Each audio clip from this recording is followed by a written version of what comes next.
मैं आपको 3-4 छोटी-छोटी कहानियां सुना रहा हूँ। ये सारी कहानियां सच्ची हैं, 1% सच्ची है। पर मेरा एक दोस्त जो मेरे साथ ही आया था उसी शहर से, उसने एडमिशन हंसराज कॉलेज में लिया। बड़ा अच्छा व्यक्ति था। ग्रेजुएशन के बाद मैंने एमए हिंदी साहित्य में एडमिशन लिया, जबकि बीए ऑनर्स हिस्ट्री में किया था मैंने। उसने तय किया कि वो कुछ और करेगा, प्रोफेशनल कोर्स करेगा, नौकरी करेगा। मैं एमए के बाद तैयारी करने लगा यूपीएससी की। तब तक मैं यूजीसी जेआरएफ कर चुका था। मुझे नहीं पता क्या हुआ, लेकिन मेरे मेन एग्जाम से 2 दिन पहले रात को 12 बजे एक फ़ोन आया और ये बताया गया कि मेरे दोस्त ने फंदा लगा के अपनी जीवन लीला समाप्त कर ली है। वो दिल्ली से दूर से गए और जिस व्यक्ति के बारे में मेरी राय ये थी कि उतना जीवट वाला व्यक्ति कोई हो नहीं सकता, जो जिंदगी से हार सकता ही नहीं, जिसके होने से कई लोग हमेशा जीता हुआ महसूस करते हैं, वो चुपचाप एक बंद कमरे में जिंदगी से हार गया। मैं आज तक नहीं समझ पाया कि ऐसा कैसे हुआ।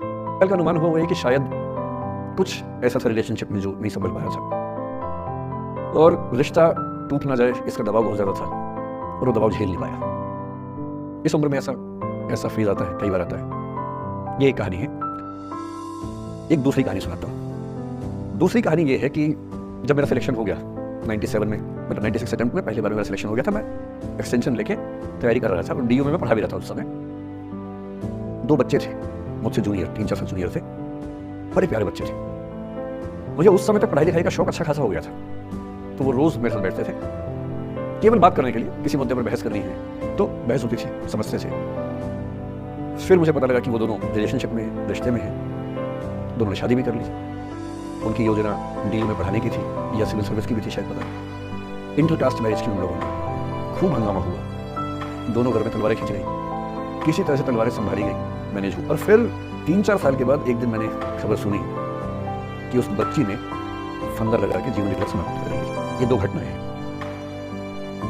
एक तीसरी घटना यह है कि दिल्ली में आज से 25 साल पहले घटना घटी। उस समय दिल्ली के एक प्रसिद्ध स्कूल में 11वीं-12वीं क्लास के 2 बच्चों में आपस में कोई रिलेशनशिप रही होगी। वो दोनों किसी ऐसी सिचुएशन में थे जो सिचुएशन बहुत ही प्राइवेट किस्म की थी, बहुत निजी किस्म की थी, जिसको पब्लिक नहीं कर सकते। कुछ फिजिकल रिलेशनशिप जैसा मामला था। उस दुष्ट लड़के ने लड़कों के इतिहास को कलंकित कर, लड़कों का इतिहास वैसे भी कलंकित ज्यादा है, उसे और कलंकित करते हुए उस पूरे सिचुएशन का वीडियो बना लिया।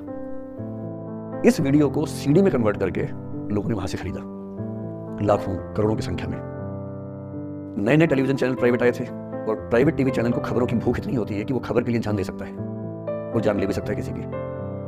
24 घंटे इस खबर पे, इस चीज पर खबरें चल रही थी सारे चैनल्स में।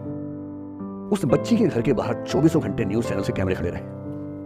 घर से कोई भी निकले 50 कैमरे पीछे। आप बताइए आपकी बेटी कैसी है, आप बताइए आपकी बहन कैसी है। अंत में उस पिता ने अपनी बच्ची को उस देश से बाहर भेज दिया।